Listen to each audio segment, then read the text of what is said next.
In every job that must be done, there is an element of fun. You find the fun, and snap!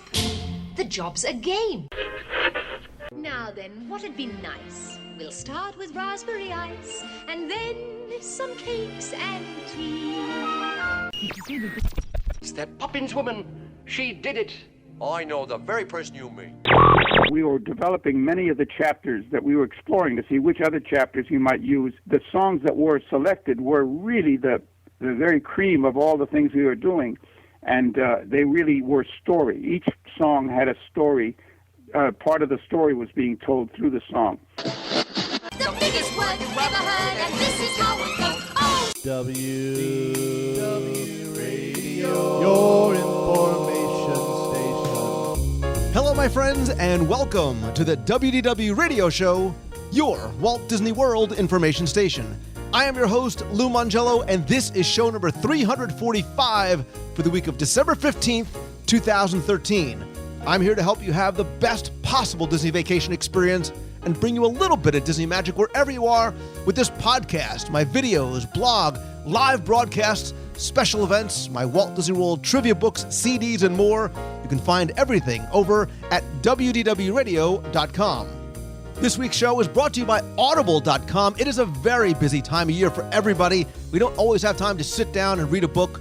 Well, now you can listen to your favorite book for free, because you can get a free audiobook download by visiting audibletrial.com/WDW Radio. There are more than 100,000 titles to choose from, lots of Disney books. All you need to do is sign up, get your free download. You can cancel anytime. Again, visit audibletrial.com/WDW Radio. Download your favorite book to your iPhone, Android, Kindle, or any MP3 player. Again, sign up for free at audibletrial.com/WDW Radio. So Disney fans like myself have anxiously been awaiting the release of the new film, Saving Mr. Banks, which tells the extraordinary, untold backstory about how Disney's classic Mary Poppins made it to the screen thanks to the 20-year-plus quest by Walt Disney.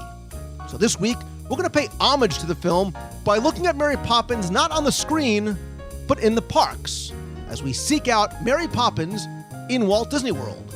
From tributes to exhibits to hidden references and details, we'll explore and celebrate the film and its presence in the parks and the resorts. I'll then have the answer to our last Walt Disney World trivia question of the week and pose a new challenge for your chance to win a very cool Disney prize package. Then stay tuned for some updates, announcements, and more of your voicemails at the end of the show. So sit back, relax, and enjoy this week's episode of the WDW Radio Show.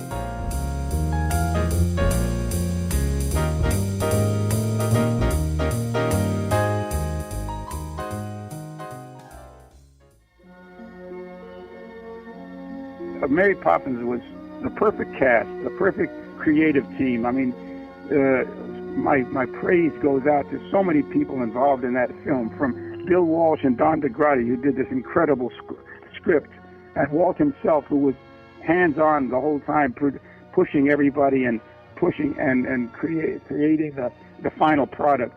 I mean, there were so many people that contributed, and I haven't even mentioned this superlative cast with Julie Andrews and Dick Van Dyke and Glynis Johns and David Tomlinson, all these wonderful people that were part of our cast. It was a labor of great love and great talent on many parts, and Bob and I were lucky enough to be the songwriters. We really loved working on it and helping with the story, because that's what we did.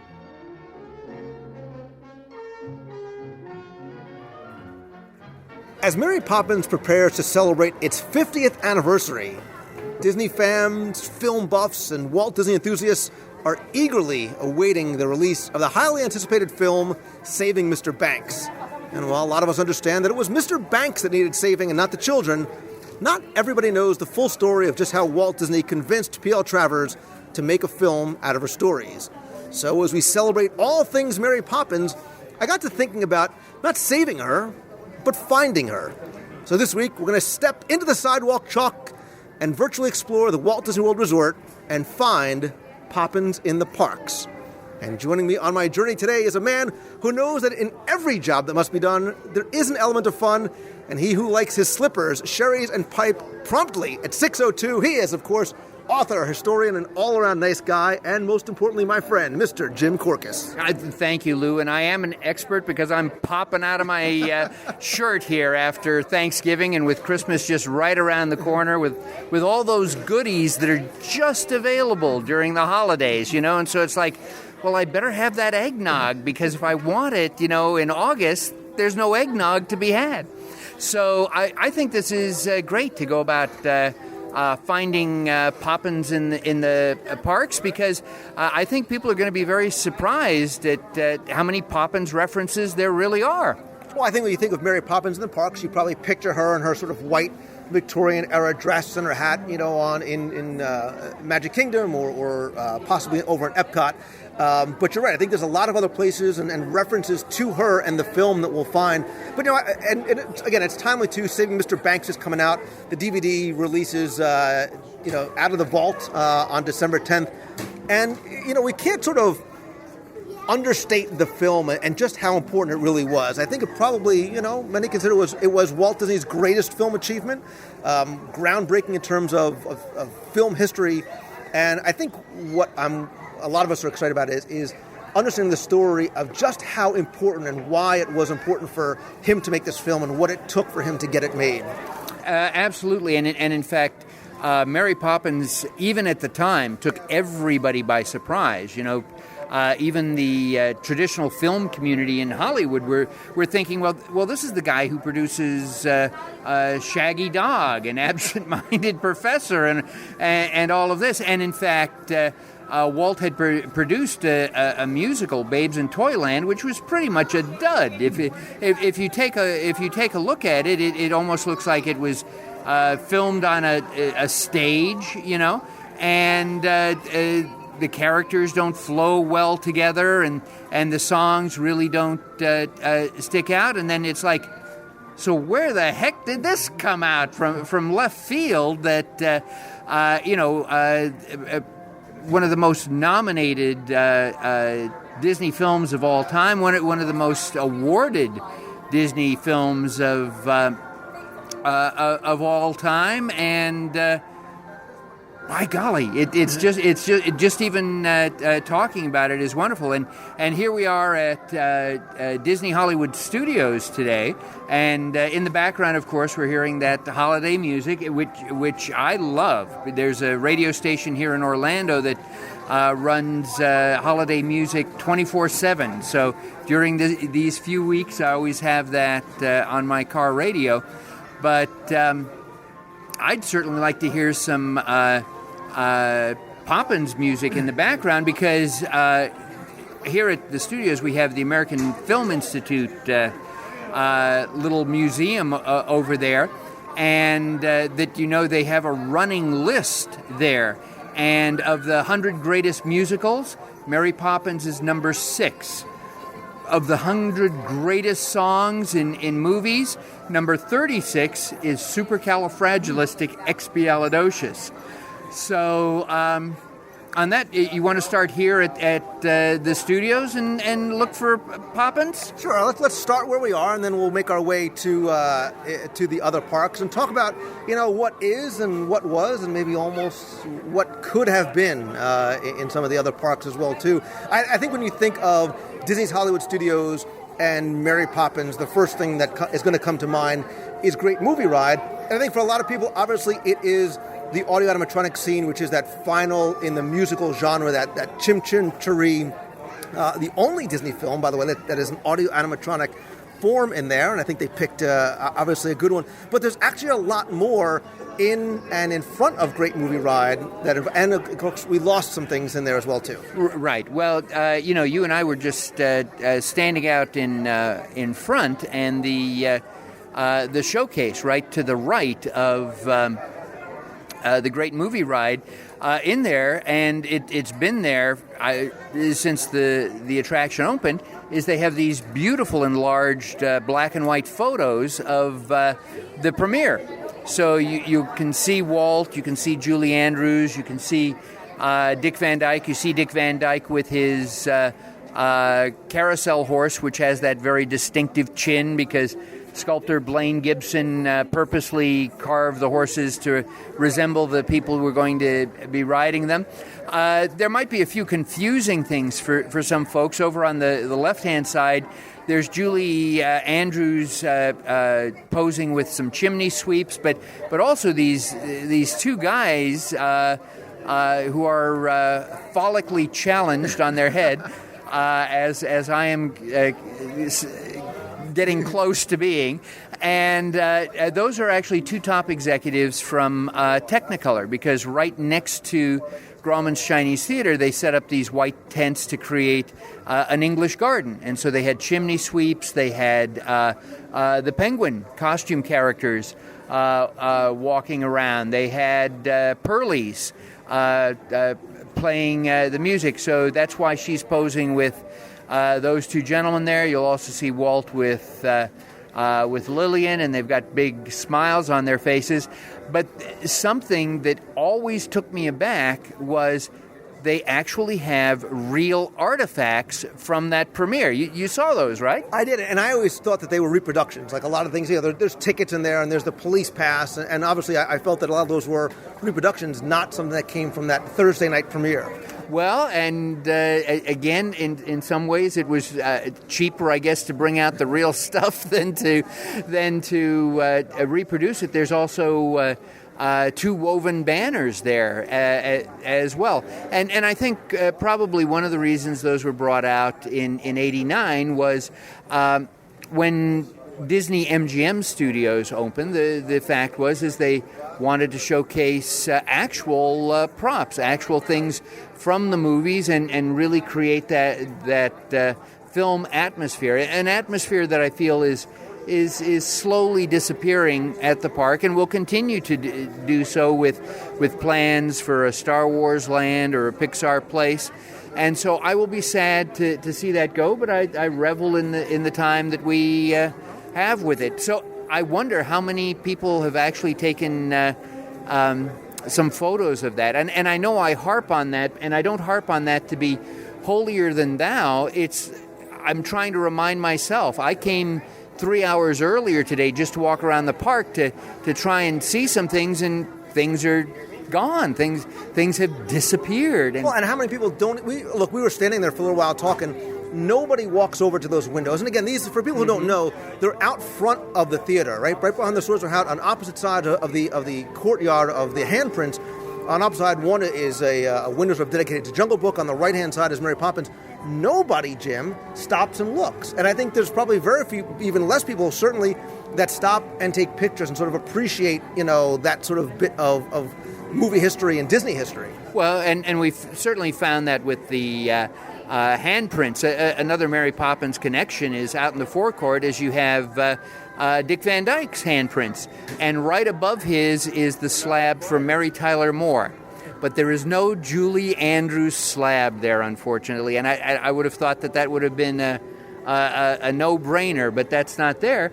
And again, we discovered that it's a little difficult to try and figure out, who's there in that courtyard. But again, people constantly walking over it, whereas out in Los Angeles, I'm used to people at Grauman's Chinese Theater trying to put their feet in other people's feet or their hands in, what tiny feet they have there, It's funny watching you put your nose in the Alan Alda nose print. So. I know. And again, there's so many oddball things there. Robin Williams, when he put in his handprint, actually put in 3 hands. And John Ritter's he put in his footprints, but he put it with the shoes going opposite direction. So one is going the right way and the other one's going the opposite way, and it's right between the hands. Or Steve Martin put in his handprints, and then he writes the word feet and draws a little arrow to the handprints. So again, wonderful little things to appreciate, because you never know when those are going to be gone. Because I took another ride on the Great Movie Ride today, and I went into the lobby, and something that I'm so used to seeing, gone. Which we understand in the queue, it is a series of rotating exhibits, which I like, right? So one time you had the Star Wars chessboard with R2-D2 and Chewbacca. The Ruby Slippers are in there, and now I think you said they have Roger Rabbit, which I'm thrilled that Roger Rabbit is there. But you would think now with Mr. Banks and the 50th anniversary of Mr. Poppins, you're used to seeing that beautiful, hand-carved, that purple horse. Right, Mary Poppins' horse. It was always there, and I figured, well, this is owned by Disney, so this will always be here. I knew that the Ruby Slippers were on loan. I knew that at one time the Casablanca piano was in there, and but my gosh, this is Disney stuff. But again, there may be a reason for that, because I also went searching through One Man's Dream, and when that attraction opened, they had Mary Poppins' dress. And in fact, if you look in the attraction today, they have a poster for Mary Poppins, and right underneath it is a poster for 20,000 Leagues Under the Sea. And so in the left showcase, you actually have a diving suit from 20,000 Leagues Under the Sea. Very cool. And so in the other showcase, you have the suit that Fred McMurray wore in Bon Voyage. But it used to be the Mary Poppins dress. But Dave Smith told me that what they discovered, that even though, they took the best of care in those showcases, just the light, the heat, starts to affect the fabric. It will just start to fall apart, just like things in my closet do. So you have to change those out. But again, another good reason for when you're in the parks, and don't live your life through your camera lens, but take some photos, document some things, because don't be as foolish as I am and figure, oh well, it'll always be there, because it's not going to be. And you pay attention, because here's a question for you. In the Mary Poppins audio animatronic scene, not counting Dick Van Dyke, how many chimney sweeps are in there? Now think of how many times you went through that scene, how many times you saw those chimney sweeps going back and forth, right and left. How many are in there? This is a total just gut response. 7. No. 6. No. It's 117. No, you were getting warmer. There's actually 5. I knew it was 5. I certainly didn't. I went in specifically to take a look and see, okay, well, what else is in this scene? Is the a carpet bag a different color or something like that? And that's what stuck out at me, and I thought, how many times have I gone through this ride? And yet, if pirates were torturing me, and said, how many would I be able to come up with that? I wouldn't have. I would have guessed 6. I actually would have guessed 6. But I guess it's 6 counting Dick Van Dyke there.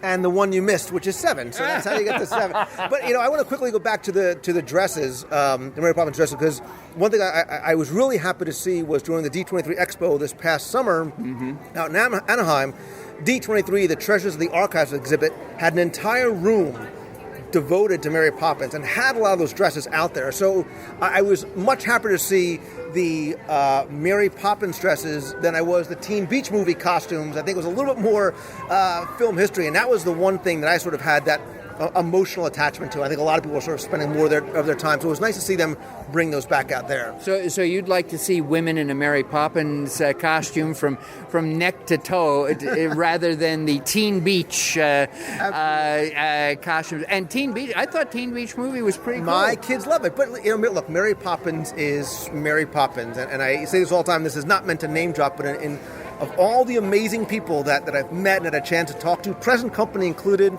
still for me, Jim, the greatest personal thrill of doing this show was when I had a chance to interview Julie Andrews. I'll link to it up in the show notes. It was years ago, and I thought I had 10 minutes. We talked for 45, and at the end, she's like, "Ooh, no," like she was so. I was like, "Oh my God, I just talked to Mary Poppins." It was like the coolest thing ever, because I was talking to somebody who, had such an impact on my childhood and my kids' childhood. Oh, it's a jolly podcast with Lou. That's the worst Bert impression ever. I thought his English accent was bad. Oh my God. So all right, listen, we're talking costumes, we're talking Bert, we're talking about things that are no longer here. I know you're going to shed a silent tear for the loss of Sid Cahuenga's in terms of the merchandise shop. But for years, I think the one thing that everybody talked about was Bert's jacket. And I use air quotes, not that you can see it, because it was one of 10 or 12 jackets that were there. It's now currently a My Magic Plus sort of information station, and they've moved some of the artifacts to the AFI shop in the back. But my understanding was right before the shop closed, they sold that jacket that was there as long as I could remember, and the price, which may have been negotiable, was $65,000 plus. Wow. That's all I can say is wow. I had also heard... That's a lot of churros right there. It certainly is. I had also heard that it had been sold shortly before Sid Cahuenga's closed, although I don't have any confirmation in that. But yes, I saw it all the time. I always figured it was just one of those showpieces you wanted to have in there. And again, whenever I take a look at any of these costumes, the first thought that comes to my mind is, these people are so small. How did they get into that? How did Guy Williams get into that Zorro costume? It's petite. How did he do such amazing stunts with such little feet? Of course, referencing one of your favorite films, which is... Go ahead. No, go ahead. Right, Blazing Saddles with Hedley Lamar. That's Hedley. Yes. So... yeah, and of course, one other Poppins reference that is here in the parks is, I also went back in and saw One Man's Dream. I just love going around and looking around in there, and so again saw the movie again, and they do a sizable section, sizable clip from Mary Poppins. So there's a lot of little Poppins magic out here at Disney Hollywood Studios. There used to be a little bit more, but it is what it is. I'm thankful for what we have. And the film sort of credits the film, it credits Mary Poppins as being, I think they call it a very important milestone in Disney history, which I think it is. It should be, because it sort of transcends just the movies themselves, because what, the success of that film meant to other divisions. Well, it opened up so many possibilities, just like Snow White and the Seven Dwarfs opened up the possibility for more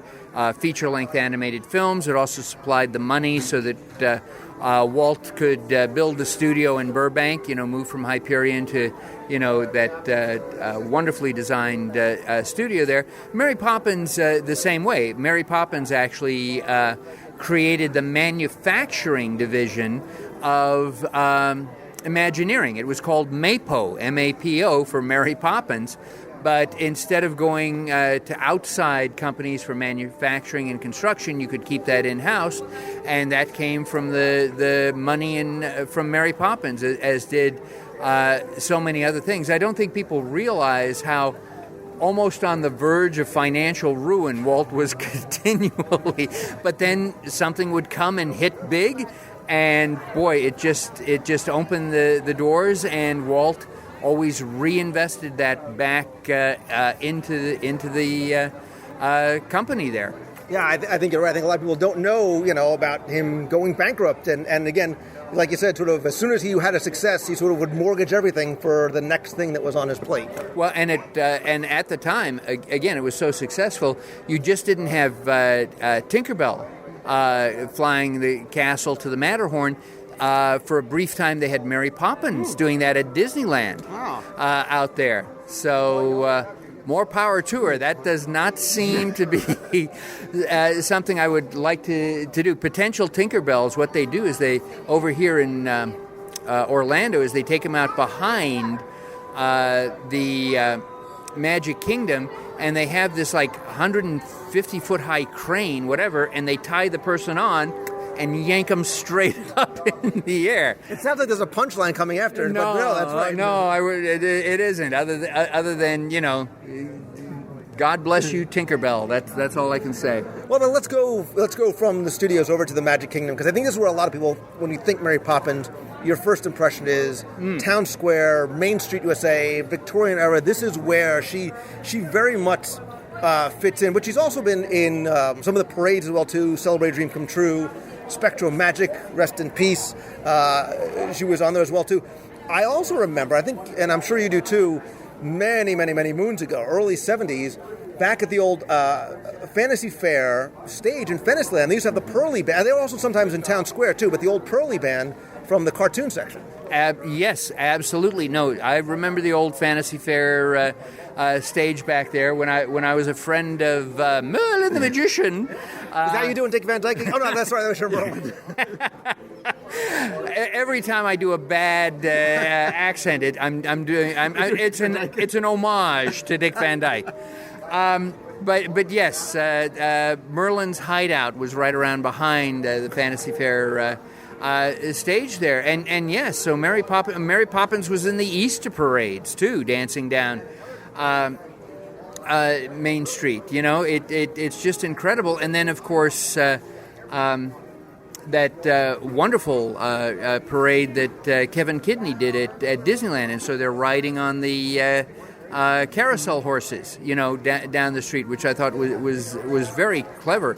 So she's certainly been a very visible icon in the parks. But yes, you would think that, well, Magic Kingdom, there should be something more than just a meet and greet or wave to her in the parade to see her. And there almost was. Nice segue, Jim Corcus. You know, the Magic Kingdom that always was.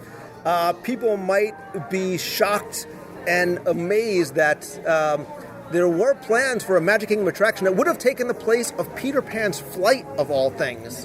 You know, I guess, again, the thinking was the East Coasters might not want the same things being duplicated from Disneyland. Obviously, good move keeping Peter Pan's Flight here. This was planned for when the park opened, this sort of idea of a jolly holiday type attraction. And is it true, like, it's supposedly Roy Disney is the one who sort of put the kibosh on this? Yes, absolutely. Again, the Imagineers knew how to do a Disneyland. They wanted to do something new and different out here on the East Coast. So, again, instead of Pirates of the Caribbean, you're going to do, Thunder Mesa and the river ride there. You were, you know, and so they had different rides for Fantasyland. But Roy apparently stepped in and said no, he believed that East Coast guests, because only 1% of Disneyland's attendance was coming from east of the Rocky Mountains there, that they had heard so much about this, seen so many pictures, they would be disappointed if they didn't get some of the familiar attraction. Sure, there could be new ones like Western River Expedition and Mickey Mouse Review and all of that, but yeah, some of the traditional ones needed to be there. Now, Roy has gotten bad publicity and said, well, he did that because he was trying to save money and all of that. Well, actually, the Fantasyland rides cost almost as much or more than a brand new ride from scratch because, for instance, they extended the track of Peter Pan. For Mr. Toad's Wild Ride, Dick Nunis actually wanted 2 separate Mr. Toad attractions because they were so popular over in California. It was Rolly Crump who came up with the idea of it. Instead of having 2 separate, we'll just have 2 separate tracks and they continually intersect.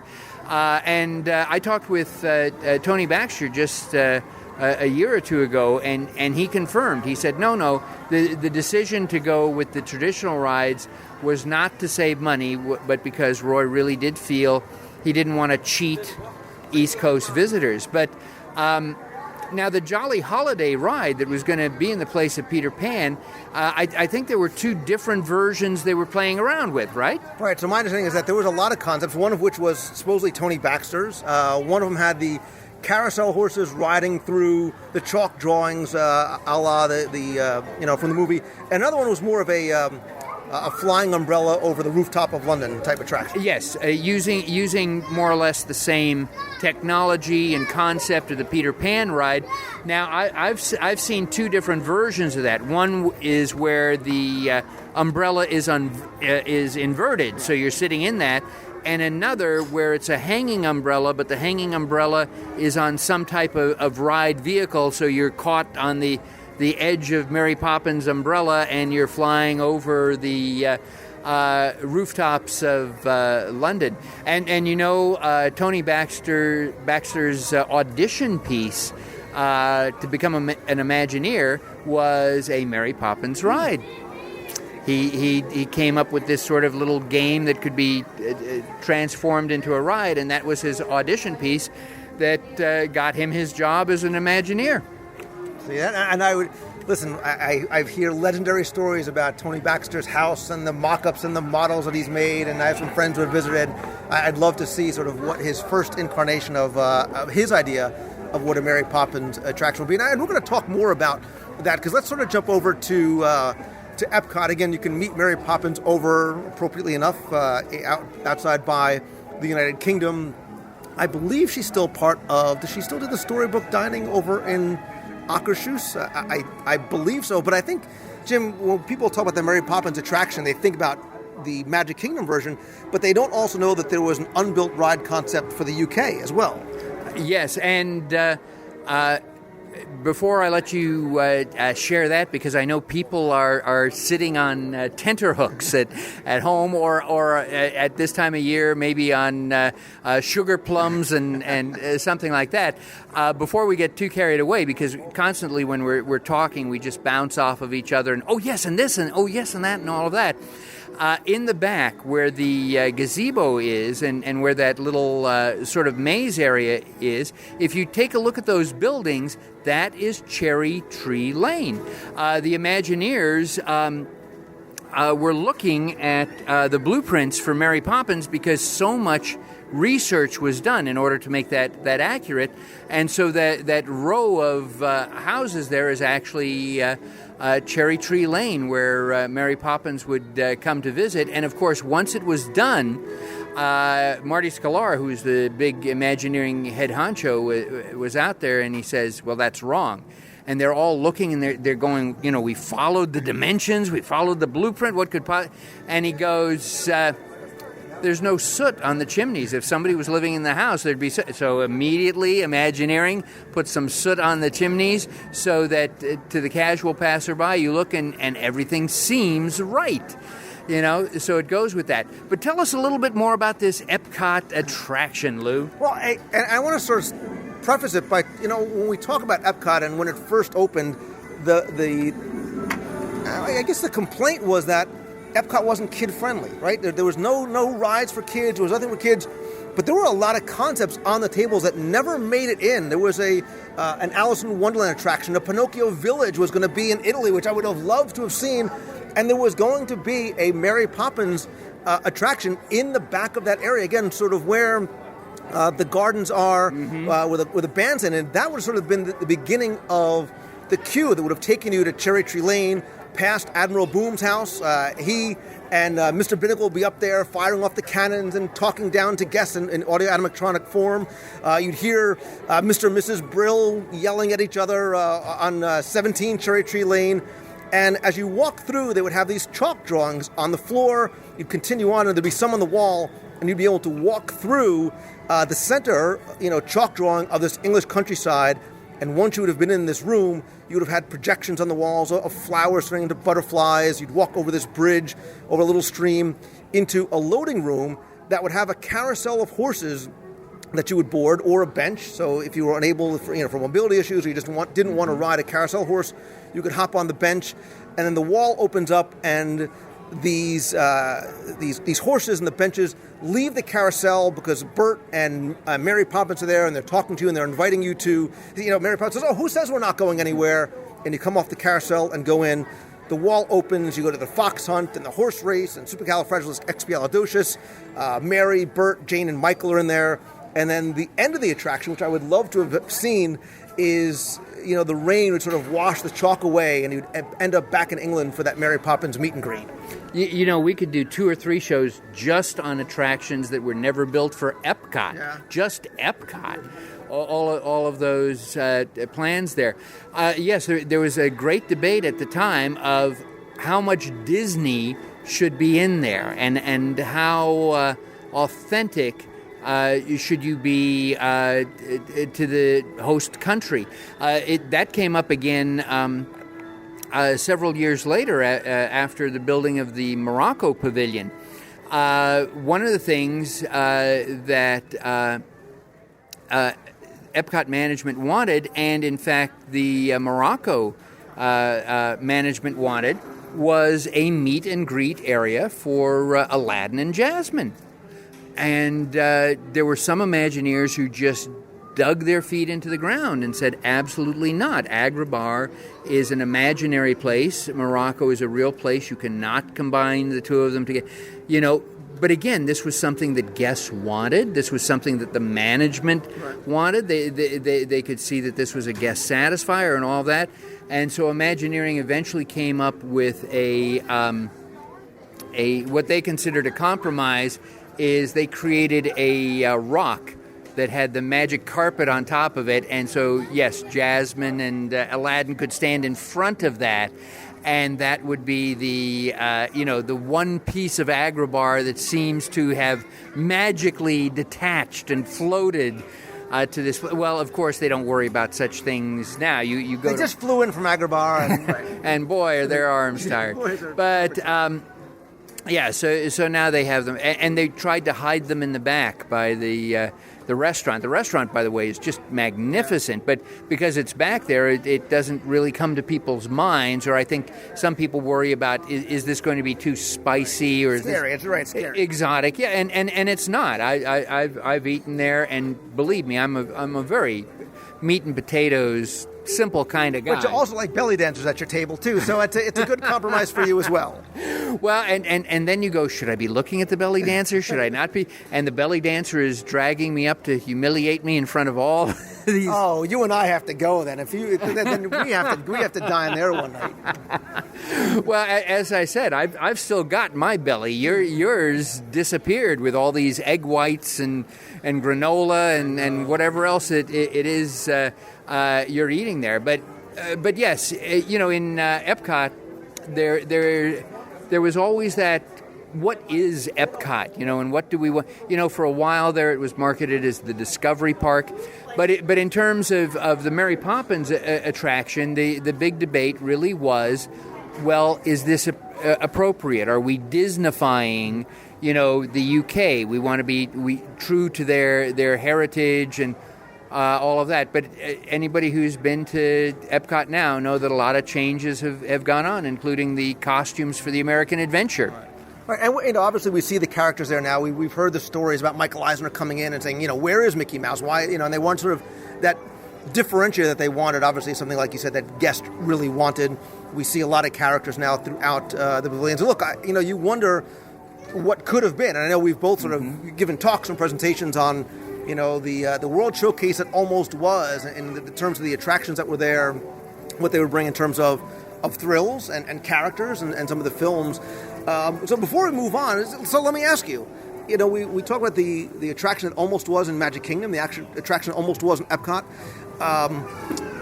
Can there still ever be a Mary Poppins attraction? Is a Mary Poppins attraction still relevant and timely simply because of what that film means, and it still is, I think, new to, look, I know my kids, they love that film. They love the music from it. I think so, but I don't think Mary Poppins is as popular as it was when we were tykes, dreaming of sugar plums in our heads here, and it's all what's coming next and what's coming right now. I think the Disney company could really push a Mary Poppins, not especially during this 50th anniversary and. Maybe with some additional things, maybe even an animated TV series or whatever, and I think that would get people pumped. But for right now, I think it's for young kids. Your kids, of course, being the exception because they're taking over the Mangello media empire. I'm raising a couple of freaks. Like, listen, kids, we're watching Mary Poppins. But I think the film, I think Mary Poppins is one of those unique films that does not and could not and should never have a sequel or anything to follow it, because and maybe it's the romantic sentimentalist in me, I think the film still stands on its own. I think the music still stands on its own, and I think if it's done right, which of course we assume it would be, I think you could introduce a Mary Poppins attraction now and still have it be popular. The same way you have a Peter Pan attraction that's popular, and Alice in Wonderland and Disneyland, and Pinocchio's Daring Journey. These films that have been around for decades that still resonate. Look, Mary Poppins and Peter Pan and Alice in Wonderland are always going to resonate more than something like, and this is not taking anything away from these films, because I like them too, than a Cars will, right? Or even a Frozen will, films that I really enjoy. So my question, actually, I want to throw out to the listeners, can a Mary Poppins attraction be built? Right? Let's take the financial aspects out of it, sort of justifying it to those who would have to sort of write the checks. Can and could a Mary Poppins attraction be built? Where should it go? And, you can play Imagineer for the day. You have carte blanche. Listen, you have Jim Corcus' checkbook, right? With however kind of attraction you want. What and where could a Mary Poppins attraction be? And if you don't think it could go anywhere, that's fine too. You can email me, or actually better yet, go to the Facebook page, facebook.com/WDW Radio. Leave your comments there. Come to the show notes page over at WDWRadio.com, or you can call the voicemail at 407-900-9391 and share your thoughts or rants or your passionate plea for a Mary Poppins attraction. But Jim Corcus, we're not done yet. No, well, let's talk a little bit more about this. Again, I would agree with you that I feel the film is complete. There's a beginning, middle, and an end. There's a good conclusion. To do a sequel, what do? Do you break up the Banks family again, for Mary Poppins to come back?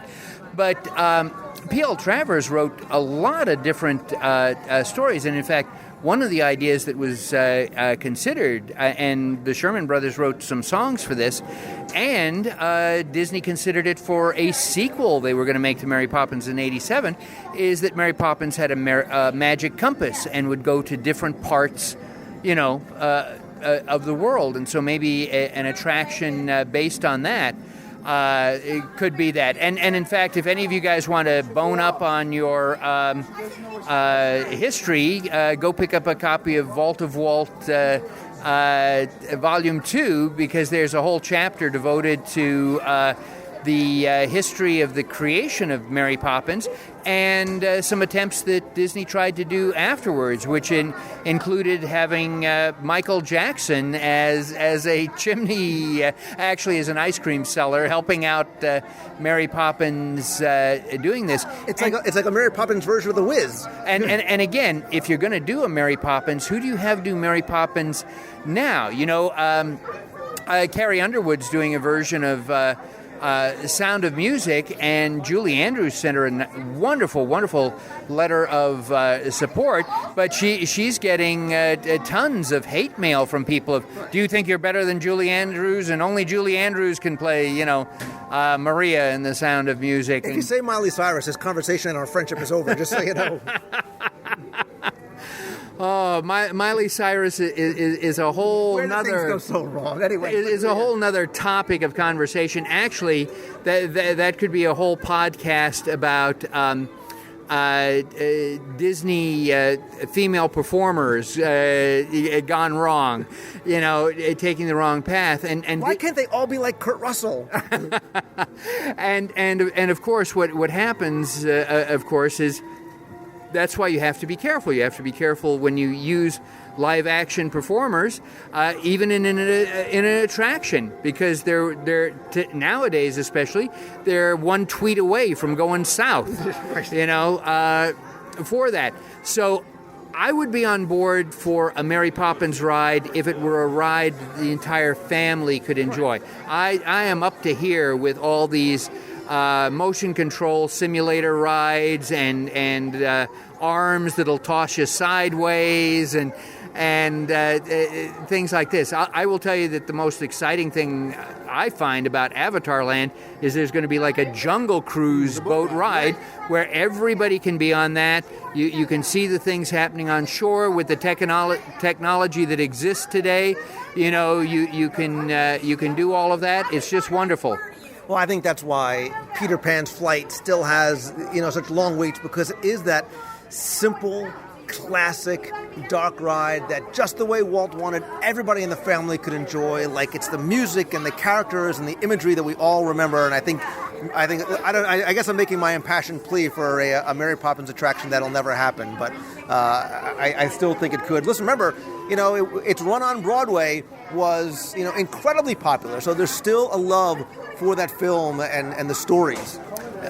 You could absolutely be right. I don't see that as the hot subject today, so that if I was in control of Disney money, it's like, but again, I wouldn't be using that money to make a Lone Ranger ride.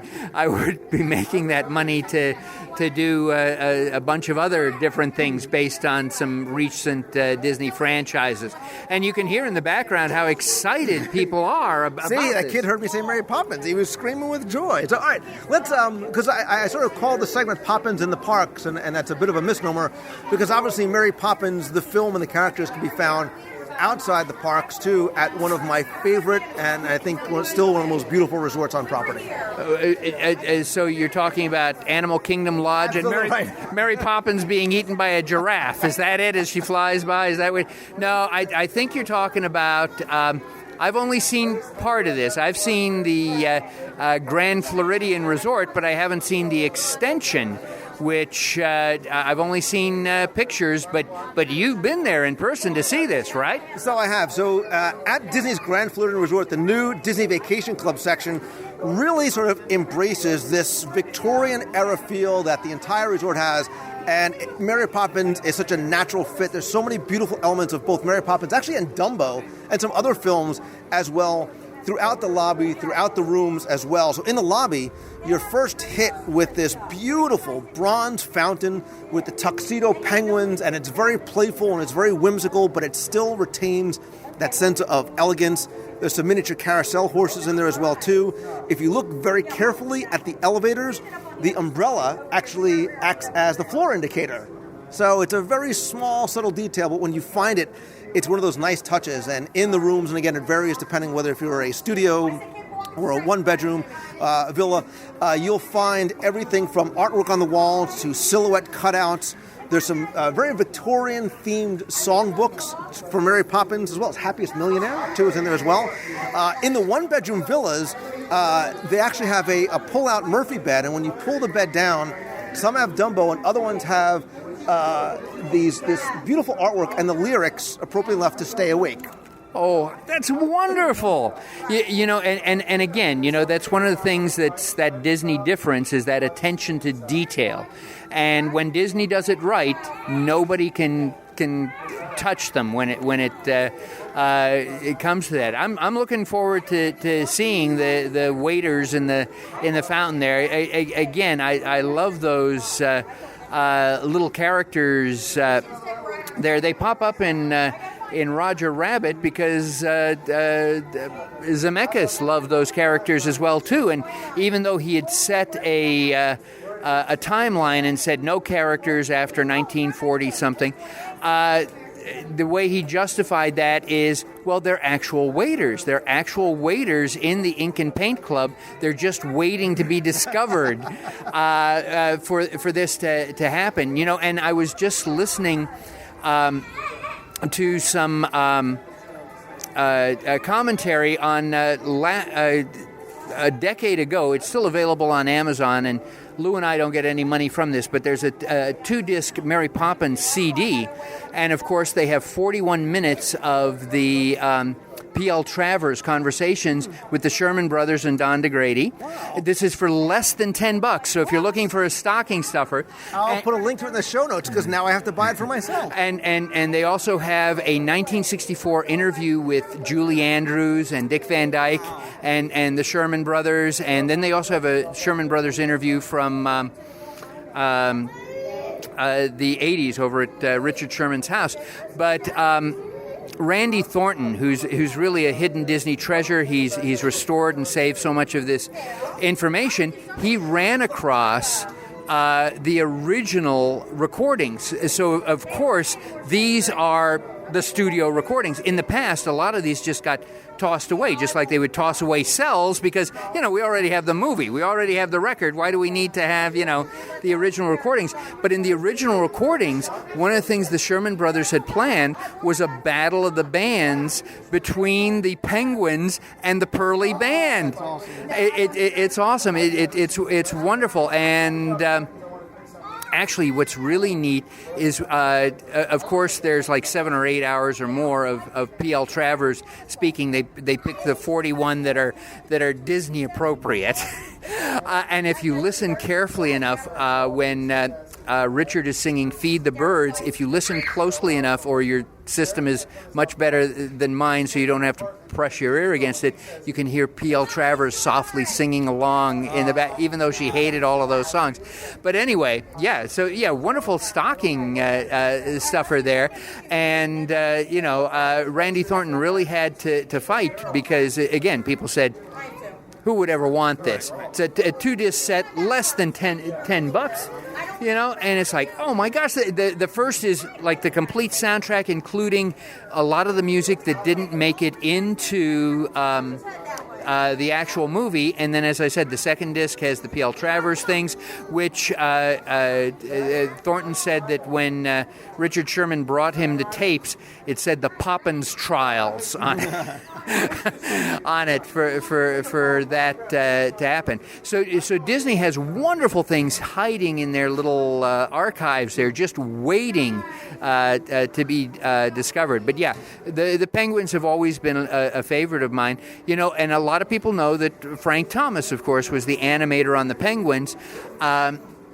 A lot of people don't realize that it was Ward Kimball who did a lot of work on the Pearly Band. In fact, I was looking through a Ward interview, and he said he didn't even know what a Pearly Band was. He had to go look it up in order to do it. But my gosh, those rooms at the Grand Floridian Vacation Club section sound just terrific. And of course, you've had Mary Poppins over at the Grand Floridian there, for the meet and greet and the Poppins tea. And the supercalifragilistic breakfast at 1900 Park Fair, which is really, really nice. That's, I think, one of the sort of overlooked character breakfast experiences. And again, things like you said, like the teas there are nice. Really, one of my favorite places. What I like about the rooms, Jim, is they're not Mary Poppins rooms, right? Like you go to some of the resorts, there's like the Nemo themed rooms and there's the Little Mermaid rooms. They're the small, subtle touches that when you find them, you kind of smile because you pull down the Murphy bed not expecting to see it, and it's just there. And it's sort of one of the things that, you'll enjoy, or your kids will enjoy as you spot them on the walls or throughout the resort.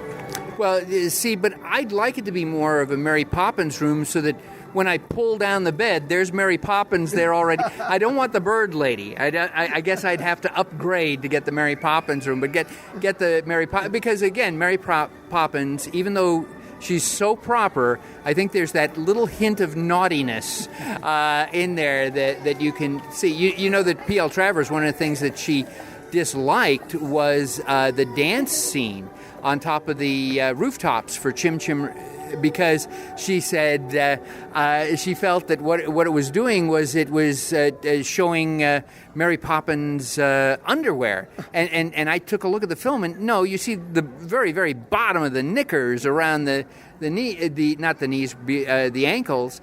And Travers insisted and said, no, what should happen is that her clothes, just of their own accord, would stay just right around her ankles, and not if she was going to do this can.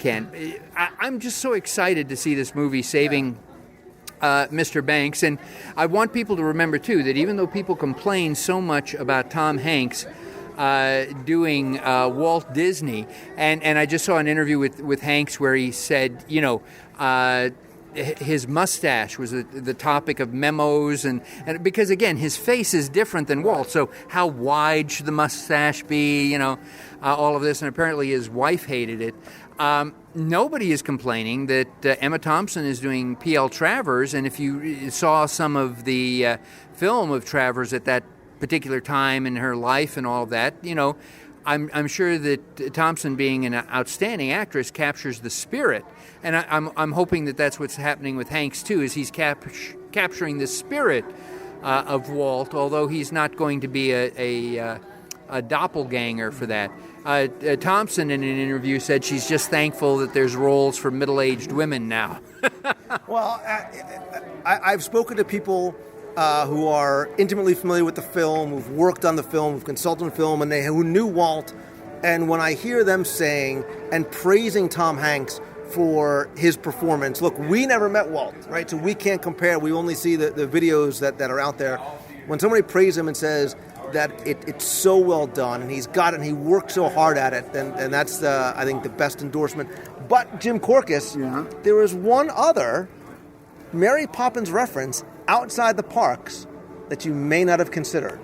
You're absolutely right. I may not have considered this. You Christmas elf. You Christmas elf with this Christmas secret. Please share it with all of us. You give me the 5 chimney sweep question. There was one other location in downtown Disney.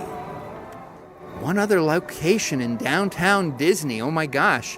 And I was just down in downtown Disney a couple of weeks ago with some friends. Oh my gosh. I say all the time, Jim, don't just necessarily look around, but look up. That's why you're my mentor. That's why I look up to you, Lou. Well, you only look up to me when I'm standing on a chair. No, you need to look up because she's one of the characters on Characters in Flight. How cool is that? How cool is that? And of course, it's one of those dope questions that as soon as you mention it, your mind goes, well, of course. Well, of course. I've seen that. How could I not? I wonder if there's any of the listeners to this podcast who know of any other. I'm sure they're yelling, how did you guys forget the most obvious one, which was probably right in front of our faces and we never thought about it. And that's why I want to hear from them again on in the show notes, via Twitter. I'm at Lou Mongello, on the Facebook page, wherever it may be, or call the voicemail. Let us know, your thoughts about Poppins in the parks or any that we missed. Do you want to see more Poppins? Less Poppins? A Poppins attraction? Maybe there should be more teas with Mary Poppins. Should there be something special just for... because, again, it's 2014 is the 50th anniversary. And, again, Mary Poppins premiered in August of 64. And Lou and I both discovered by taking a look at the tickets out there in front that it's Thursday. So... if you were in charge of the Disney company, what would you do to celebrate Poppins? Should there be a traveling exhibit? Should there be a theatrical showing of Mary Poppins, which is a sing-along? So you all open umbrellas in the theater, creating bad luck, and as you sing along. Take that D23 exhibit, the Treasures of the Archives. Take that Archives exhibit and bring it. Take half of it and put it in Disneyland. Half of it and bring it here to the studios. It's just, or my gosh, Randy Thornton has access to this stuff. Release, maybe even on the D23 website,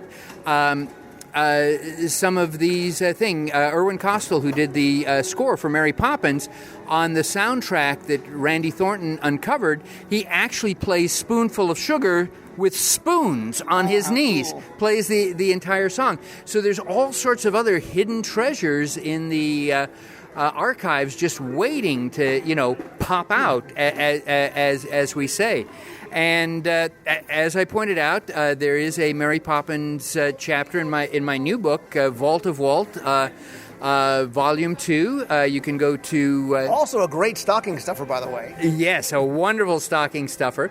And you can find that at themeparkpress.com or amazon.com. And, of course, a surprise book that took Lou completely by surprise and the rest of the Disney history community. For Mickey's 85th birthday, I wrote The Book of Mouse, which is over 300 pages. It has a complete annotated filmography of Mickey Mouse. It has an entire section about Mickey Mouse in the parks, including biographies of the first people who were friends of Mickey Mouse and history behind Mickey Mouse balloons. And I know even more about Mickey Mouse balloons right now because I just did an interview with Treb Henning, who had created those Glass House Mickey balloons and the light-up Mickey balloons. And he started as a balloon seller at Disneyland when he was 15 years old in 1969. Wow. And the only reason he could do that is because Disney only hired if you were 18, but outside what they called lessees or participants could hire at 16. So when he was 15 and a half, he showed up to apply, and they were short a kid that day, and so he's out there and learned how to, you create an umbrella with the balloons, and when the balloons cost 35 cents each, and he said there were guests who were yelling at him that we can buy an entire bag of balloons for 35 cents, you should be giving those to those kids for free. But he also told me that if helium went out of an ear or out of the balloon itself, you took it back, and what you did is you put it in a clothes dryer, and it shrunk the balloon so you could blow it up again the next day. They were called reblows. And I had never heard of that before in my entire life. And Treb is the one who invented balloon archways. All of that, king of balloons. So that'll be in the next Mickey Mouse book. So get the Book of Mouse and get Vault of Walt Volume 2. And of course there's other books too. There's the revised Vault of Walt and Who's Afraid of the Song of the South, and This Is How I'm Making My Living Now. And I'll put Amazon links to all those books in the show notes for this week's show. Jim, I love doing this. I love being able to chat about, the history and the details, and I think, hopefully enhancing people's experiences in the parks, right? Next time they come, maybe they'll look to see where they can find Mary Poppins. They'll look for some of those details from some of their favorite films, and we could do this again about some of the other films that are referenced throughout the park, some of the classics, and maybe some of the new ones too. Well, I think I agree with you. It's important for people to look, to know what they're looking at. There are so many Herbie Goes Bananas references that you just can't do them all in one show. Can you name one? I can name one. So the Backlot Tour, that's not from Herbie Goes Bananas, is it? Nope. Okay, and those of you out there who are scratching your head, and it's so difficult to fast forward on a podcast, isn't it? Okay, well, by the Backlot Tour, they have the mermaid statue on those dolphins. Yeah. It was actually created as an ice sculpture. The mold was created as an ice sculpture for Herbie Goes Bananas, and then they reused it in Splash. They used fiberglass to make it look like rock and look at brass, but it was... What are the odds? This is why... What are the odds? We didn't plan that. This is why I love Jim Korkis. This is why you're going to go buy his books. Oh, my gosh. That's awesome. I'm lucky I didn't say Condor Man. Then you might have had a little tougher time. Jim Korkis, this is always a lot of fun. I cannot wait. You should come and see Saving Mr. Banks with us when we see it on opening weekend. And again, we have lots more to talk about. And congratulations again on the two new books this year. Thank you so much. It is an awful lot of work, but it's so rewarding when people come up and tell you how much they enjoy your reading. How much they enjoy your Bert accent. They like when they love your books are okay, but your Bert impression, wow, that's gold right there. That's podcast gold. Well, I think maybe listeners should take one of those Mary Poppins songs and write it so it's Lou-centric. Lou-centric there. And then they could sing that, sing it to you. But just absolutely wonderful. I know a lot of people who listen to this, they are very, very involved with Disney. I told you before we started recording that one person had come up to me and said, I listened to you guys, your broadcast on the Where's the Rocketeer in the parks. He says, I don't know how many times I've eaten at the Sci-Fi Diner, he says, and I never thought to walk down those aisles and look for Rocketeer stuff, and I love Rocketeer, and it's thanks to you and Lou that this information is out there so other people can enjoy it. So all of you out there, you've heard the wonderful holiday music in the background, the sound of screaming elves and all of that, the most happy of holidays to all of you, and we hope that next year is even going to be better for all of us. Absolutely. And you're so cute too. You're like a little elf on the shelf. Good luck, we'll rub off when I shake hands with you. Or blow me a kiss. And that's lucky too.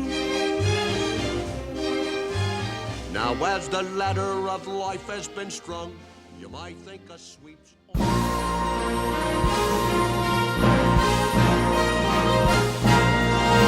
It's time for our Walt Disney World Trivia Question of the Week, where I ask you to test your knowledge of Walt Disney World history, see how well you pay attention to the details in what you see, and like last week, in what you hear, for a chance to win a Disney prize package.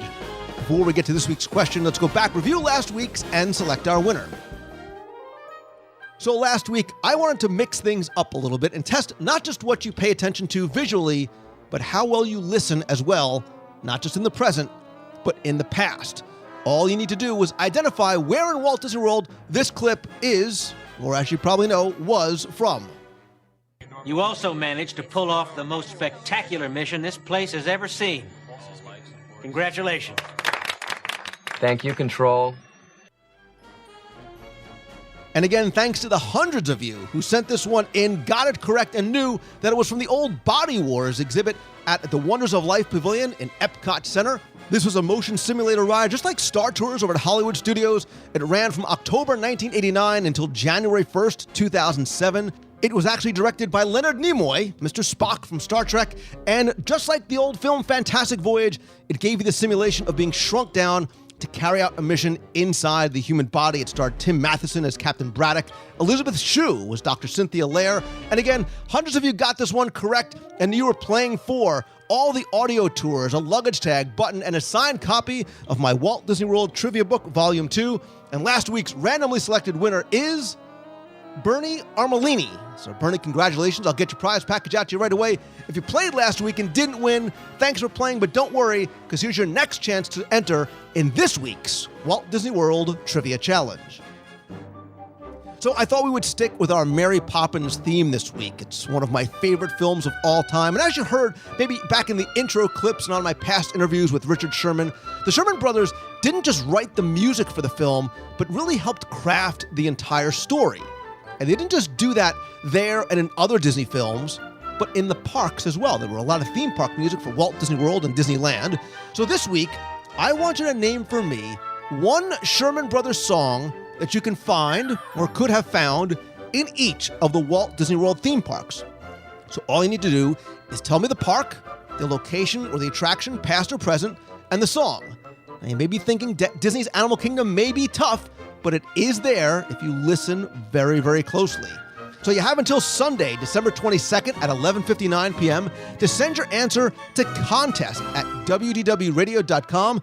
And because it is the holidays, it's the spirit of giving, I'm going to give you not just all 6 of my audio tours of the parks, a luggage tag, a button, a signed copy of Walt Disney World Trivia Book Volume 2, but I'm also going to give you a $50 Disney gift card to spend at the Disney Store, online, or in the parks as well. So good luck and have fun.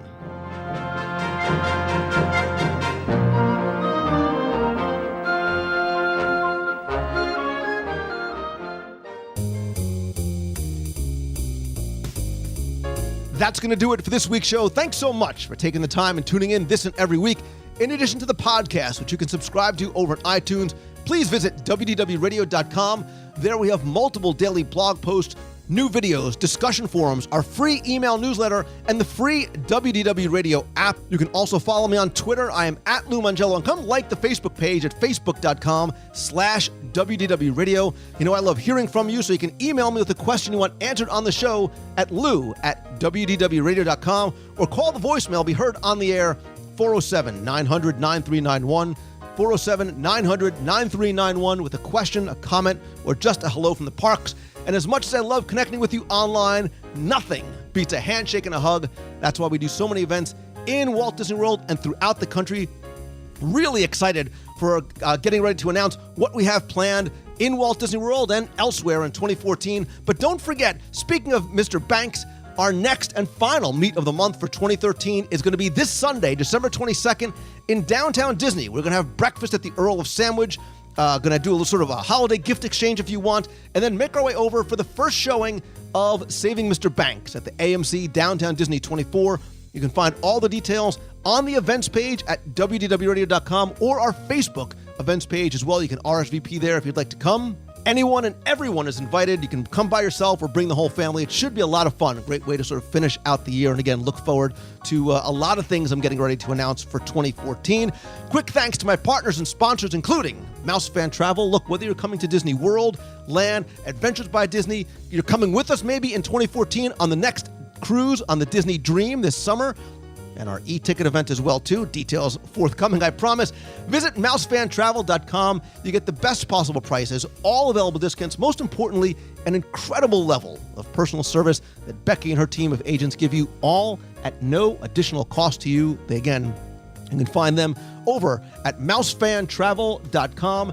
And as always, my friends, and you are my friends, whether we have met yet or not, all I ask is that if you like the show, please help spread the word. Let others know about it. Tweet out that you're listening. Share links and comment over on Facebook. And please come by, rate and review the show and the app over in iTunes. And in this continuing spirit of Thanksgiving and the holidays, I am more than ever so very thankful and grateful to each and every one of you for taking the time to listen and for your support and your friendship. It means the world to me. And I always feel like every day is Christmas. And I want you to feel that same way as well. So life is too short to keep going in the wrong direction. Do what you love with who you love. Start right now, because a year from now, you're going to wish you started today. Don't wait. Follow your heart and always have faith and keep moving forward. Thanks so very much, everybody. So until next week, see ya. Lou, great show tonight and after show. This is WDW Techie 91. I just want you to ask the question, what happened to Peter Scolari? Tom Hanks picked him up on the movie The Polar Express. Peter was actually a character voice on the movie. So, you asked that question, I'm trying to answer it. So, have a good night. God bless. Hi, Lou. This is Tony from Illinois, also known as Backside of Water in the Box. And I just got done listening to episode 344, the top 10 things that we're thankful for at Walt Disney World.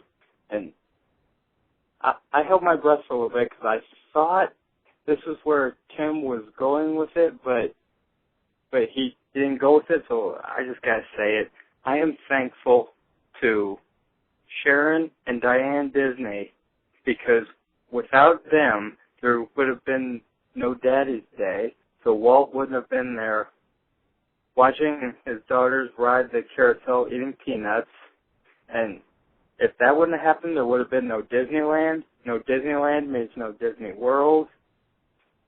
So that's why I'm thankful for Sharon and Diane Disney, and may Diane rest in peace. And I shall see you on the newscast Wednesday.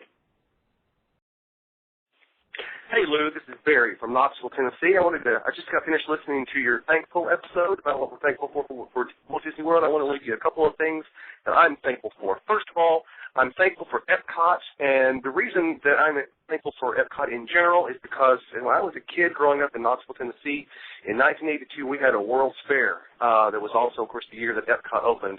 I spent my entire summer at the World's Fair in Knoxville. I was about 13 or 14 years old. Had the best time of my life that summer. I like science. I love art. I love history, culture, all those kind of things were at that World's Fair in my hometown.